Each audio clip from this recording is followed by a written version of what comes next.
രണ്ടാമത്തെ ശത്രു. രണ്ടാമത്തെ ശത്രു ആരാ? രണ്ടാമത്തെ ശത്രു ആരാ? രണ്ടാമത്തെ ശത്രു ആരാ? ഇബ്ലീസ് അല്ലേ? ഇബ്ലീസ് മൂന്നാമത്തെ, ഏറ്റവും ലാസ്റ്റ് ഇബ്ലീസിനെ പറഞ്ഞു. രണ്ടാമത്തെ ശത്രു പേരാണ് കദാലിക ജഅൽനാ ലികുല്ലി നബിയ്യിൻ അദുവ്വൻ ശയാതീനൽ ഇൻസി വൽ ജിന്നി യൂഹി ബഅദുഹും ഇലാ ബഅദിൻ അസ്ഖറുഫൽ ഖൗലി വറൂറാ. അല്ലാഹു പറയുകയാ, രണ്ട് ശത്രുക്കളെ ഖുർആൻ പറയുന്നു. സമയത്തിന്റെ പരിമിതിയുണ്ട്. വകദാലിക ജഅൽനാ ലികുല്ലി നബിയ്യിൻ അദുവ്വൻ ശയാതീനൽ ഇൻസി വൽ ജിന്നി. രണ്ടാമത്തെ ശത്രു ശയാത്തീനൽ ഇൻസി, മനുഷ്യ പിശാച്. മൂന്നാമതാണ് ജിന്നിലെ പിശാച്. അത് മനസ്സിലായോ? രണ്ടാമത്തെ ശത്രു. ഈ ശത്രുവിനെ പോരാടാൻ 7 ആയുധവും ഖുർആൻ പറയുന്നുണ്ട്. തീരെ പറയും. രണ്ടാമത്തെ ശത്രു മനുഷ്യ പിശാച്. ജിന്നിന്റെ യഥാർത്ഥ ഇബ്ലീസ് മൂന്നാമതാണ്. രണ്ടാമത്തെ ശത്രു മനുഷ്യ പിശാചുക്കളാണ്. എന്റെ കർമ്മോത്സുകതയുള്ള ഇസ്ലാമിന്റെ തേജസ്സും ഓജസ്സും കർമ്മോത്സുകയുള്ള ചെറുപ്പക്കാരാ, ഈ ലോകത്തിന്റെ മനുഷ്യ പിശാചുകൾക്കെതിരെ ധർമ്മസമരം നടത്താം. പറ്റൂലേ? എന്താ കിട്ടുക? മനുഷ്യ പിശാചുക്കൾ എന്നൊക്കെയാ. ഞാൻ പേരൊന്നും പറയുന്നില്ല. ഒത്തിരി പിശാചുക്കൾ നമ്മൾ നടുവിലുണ്ട്. പേര് ഞാൻ പറഞ്ഞിട്ട് ആ പിശാചുക്കളെ പിന്നീട് വേറെ പിശാചാക്കുന്നില്ല. ആ പിശാചുകൾക്കെതിരെ പോരാട്ടം നടത്തണം. എന്താ ഉസ്താദേ പോരാട്ടം നടത്തിയാലുള്ള മനുഷ്യ പിശാചുക്കൾ? ഇസ്ലാമിനെതിരെ, ഖുർആനിനെതിരെ അന്ധവിശ്വാസത്തോടെ ഈ സമൂഹത്തിലേക്ക് നടക്കുമ്പോ ആ മനുഷ്യ പിശാചുകൾക്കെതിരെ പോരാട്ടം നടത്തണം. അല്ലാഹു സുബ്ഹാനഹു വ തആല തൗഫീഖ് നൽകി അനുഗ്രഹിക്കുമാറാകട്ടെ. ആരാണത്? മനുഷ്യ പിശാചുക്കൾ ധാരാളമുണ്ട്. മുസ്ലിമീങ്ങളിലുണ്ട് മനുഷ്യ പിശാചുക്കൾ. എന്റെ ഹിസ്ബുൽ പ്രവർത്തകരടക്കമുള്ളവരോട് ആ മനുഷ്യ പിശാചുക്കളോട് ഇസ്ലാമിനെ കാണുന്നുണ്ട്. ഫാസിസം മാത്രമല്ല, നാസിസം മാത്രമല്ല, സയനിസം മാത്രമല്ല, ഇസ്ലാമിന്റെ ഉള്ളിലെ മനുഷ്യ പിശാചുകൾക്കെതിരെ, അള്ളാഹുവിന്റെ ദീനിനെ വികൃതമാക്കുന്നവർക്കെതിരെ നിങ്ങൾ കണ്ടിട്ടുണ്ടോ എന്ന് എനിക്കറിയില്ല. അള്ളാഹുവിന്റെ വഹദാനിയത്തിനെ പറഞ്ഞുകൊണ്ട് ലോകത്ത് ജീവിച്ചിരുന്ന ഔലിയാക്കളുടെ ആണ്ട് നേർച്ചയുടെ പേര് പറഞ്ഞ് കലാപ്രസംഗവും ഗാനമേളയും നടത്തുന്ന മനുഷ്യ പിശാചുക്കൾ. ഈ അടുത്ത സമയത്ത് ഞാൻ അടൂര് പോയപ്പോ ഒരു പേപ്പർ എന്റെ കയ്യിൽ കിട്ടി. എന്റെ ഓർമ്മ ശരിയാണെങ്കിൽ കളമല പള്ളിയിലാണെന്നാണ് ഓർമ്മ. രാവിലെ മക്കാ സിയാറത്ത്, 10 മണിക്ക് കൂട്ടപ്രാർത്ഥന, 11 മണിക്ക് വിധു പ്രതാപിന്റെ ഗാനമേള. ആരുടെ പേരിലാണോ ഇത്? ആരാ നടത്തുന്നത്? നമ്മുടെ നാട്ടിൽ ധാരാളമായി. ഇതിന്റെ പേരിൽ എന്റെ ഇസ്ലാമീത് പുറത്താക്കിയാൽ എനിക്ക് യാതൊരുവിധ പ്രശ്നങ്ങളുമില്ല. ആരെങ്കിലും ഇമാമികളെ അനുസരിക്കാത്ത, ഖാദിമാരെ അനുസരിക്കാത്ത, അഹ്ലുസ് സുന്നത്ത് വൽ ജമാഅത്തിന്റെ പണ്ഡിതന്മാരെ അനുസരിക്കാത്ത ഏതെങ്കിലും കമ്മിറ്റി അംഗങ്ങളോ മക്കബറ കൊണ്ട് ജീവിക്കുന്ന ഭിക്ഷാന്തരികളോ ഏതെങ്കിലും ചെയ്തു കുട്ടിയാൽ അതിന് പണ്ഡിത സമൂഹമോ പണ്ഡിത സഭയോ ഉത്തരവാദികളല്ല. ഇവിടുത്തെ ഉൽപ്പതികൾ ഇത് പറഞ്ഞിട്ടാണ് മുതലെടുക്കുക. എന്റെ പ്രിയപ്പെട്ട ചെറുപ്പക്കാരെ, ഈ ഏറ്റവും വലിയ മനുഷ്യ പിശാചുകൾക്കെതിരെ പോരാടാൻ നമുക്ക് കഴിയേണ്ടതുണ്ട്. എത്ര മക്കബറകൾ അല്ലാഹു നമുക്ക് ബോധം തരട്ടെ. നിങ്ങൾ തന്നെ തുറച്ചു നോക്കണം. സത്യം ആരേലും പറയണ്ടേ? തുണിയില്ലാതെ രാജാവ് ഓടിയപ്പോൾ ചുറ്റുപാട് കൂടി നിന്ന് മുഴുവൻ ആളുകളും പറഞ്ഞു കൊള്ളാം, അടിപൊളി. പക്ഷേ ഒരു കൊച്ചുകുട്ടിയാണ് വിളിച്ചു പറഞ്ഞത് രാജാവ് നഗ്നനാണ്. അതുകൊണ്ട് കൊച്ചുകുട്ടി വിളിച്ചു പറയുന്നത് പള്ളിയിൽ ഉസ്താദ് പറഞ്ഞാൽ കേൾക്കും. പറഞ്ഞാൽ ബസ്സിന് പറയാ എന്റെ പള്ളിയിൽ പറ്റി നിങ്ങൾക്ക് സൗകര്യം ഞങ്ങളിതൊക്കെ നടത്തും. അങ്ങനെയുള്ള കുറെ കമ്മിറ്റിക്കാരുണ്ട്.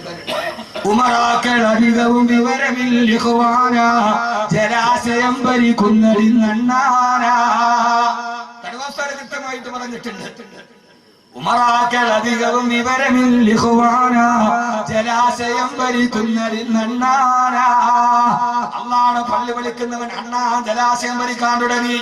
വരുമാനത്തിനേട് തോന്നിവാസവും. പള്ളിയിലെ സത്യം പറഞ്ഞപ്പോ ലോകത്ത് ഗ്യാരണ്ടി ഇല്ലാത്ത 2 സാധനമേ ഉള്ളൂ. ഒന്ന് നമ്മുടെ റൂഹും, മറ്റൊന്ന് വലിയൊരു ജോലി. ഏത് സമയത്തും പോകാം, പറ്റില്ലേ പോയിക്കൊള്ളുക.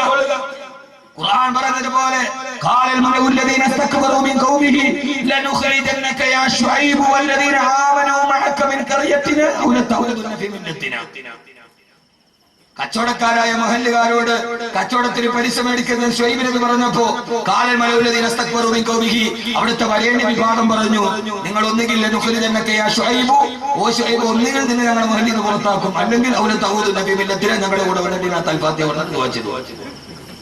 ഖുർആൻ കാലികമാണല്ലോ. ഏതിന്റെയും അർത്ഥം അങ്ങനെ തന്നെയാണല്ലോ. എന്റെ പൊന്നു സഹോദരങ്ങളെ, അള്ളാഹുവിന്റെ റസൂൽ അബൂജഹലാണെങ്കിൽ അബൂജഹൽ തത്തതോടുകൂടി അള്ളാഹു പോരാടാൻ തൗഫീഖ് നൽകട്ടെ. പെട്ടെന്ന് അവസാനിപ്പിക്കുകയാണ്. സമയായോ? പൊന്നുമോനെ, അങ്ങനെ പോരാടിയാൽ കിട്ടുന്ന, നിങ്ങൾ ചോദിക്കും ഉസ്താദേ അതിന്റെ കൂടെ കൂടലല്ലേ നല്ലത്? പെണ്ണെ, അത് കാണാനും ഗാനമേള കാണാനും ഓട്ടവാ. ആരാ ഓട്ടം നടത്തുക? ആ ഓട്ടം നടത്തുന്ന ചെറുപ്പക്കാരാ, നിനക്ക് കിട്ടുന്ന പ്രതിഫലമേടാ. ആ പ്രതിഫലം മനുഷ്യ പിശാചുകളോട് പോരാടിയാൽ സുബ്ഹിൽ സലാം പോലെ കുറെ ചെറുപ്പക്കാരിൽ ഉയർന്നു വരണം. അള്ളാഹു നിലനിർത്തി തരട്ടെ, അള്ളാഹു നിലനിർത്തി തരട്ടെ. എന്റെ പ്രിയപ്പെട്ട സഹോദരങ്ങളെ, യഥാർത്ഥത്തിൽ അങ്ങനെ പോരാടിയാൽ കിട്ടുന്ന പ്രതിഫലം ഞാൻ പറഞ്ഞു തരട്ടെ. നന്നായിട്ട് മരിക്കാൻ പറ്റും, നന്നായിട്ട് മരിക്കാൻ പറ്റും. എങ്ങനെ നന്നായിട്ട് മരിക്കാൻ പറ്റും. ഒരേ കാലഘട്ടത്തിൽ ഒരു മനുഷ്യ പിശാചിനെയും പോരാടിയവരെയും കഥ ഖുർആനിലൂടെ പറഞ്ഞു. രണ്ടോ എത്ര മണിക്ക് എത്തണം? നിങ്ങൾ പറയാം.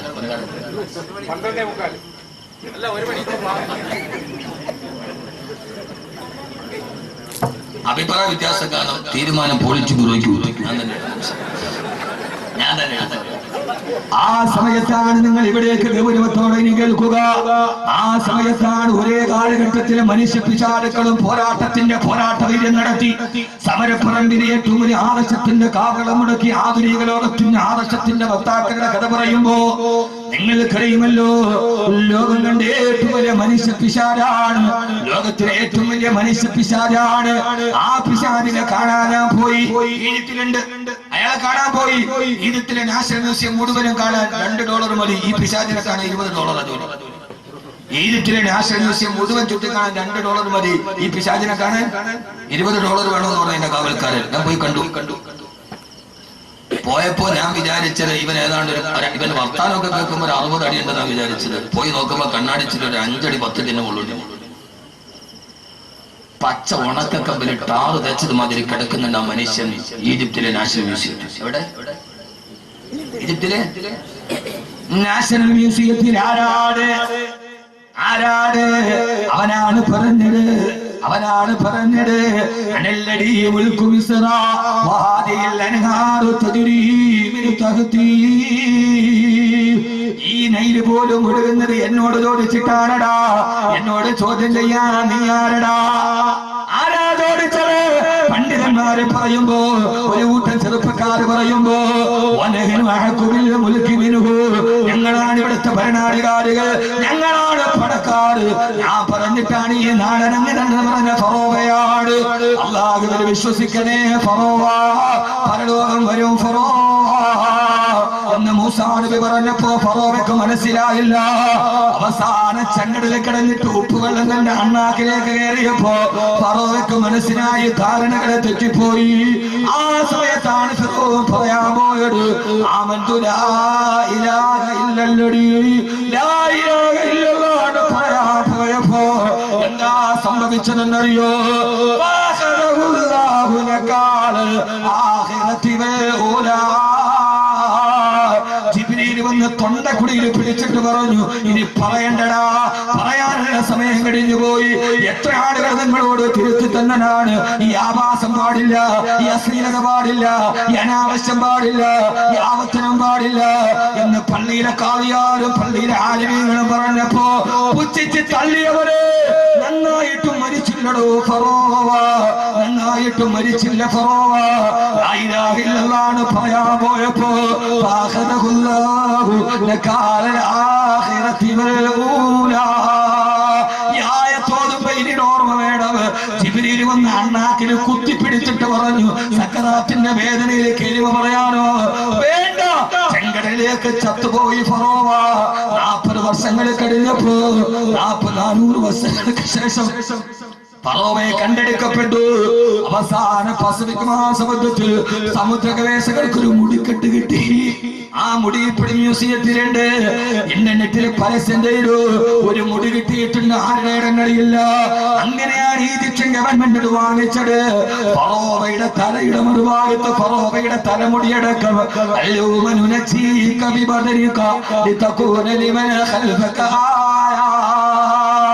ലോകത്തിന്റെ ധിക്കാരികൾക്ക് പാഠമായി ഫറോവയെ കണ്ണാടി കൂട്ടി കിടക്കുന്നുണ്ട്.